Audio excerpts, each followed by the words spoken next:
Hopping on tour buses and traveling to operations in southern Minnesota gave cattle producers an opportunity to learn more about how their fellow farmers care for their herds. Minnesota is the nation's 10th largest cattle producing state with about 2.4 million head. Sales from cattle and calves total more than $2 billion each year.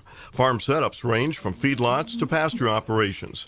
As with most sectors of agriculture, cattle farmers have had their shares of ups and downs in recent years as a result of volatile markets, weather, and trade.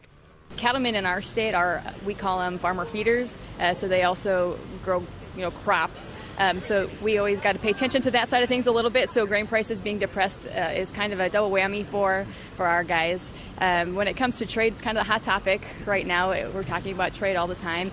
And so with some recent tariffs implemented on U.S. beef in Canada and China, it's kind of disappointing for us that had to happen. But we're watching to make sure that doesn't happen anywhere else.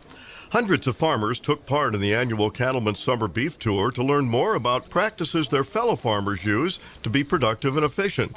Because most Minnesota cattle producers are also grain farmers, recent weather challenges and trade issues are having an impact.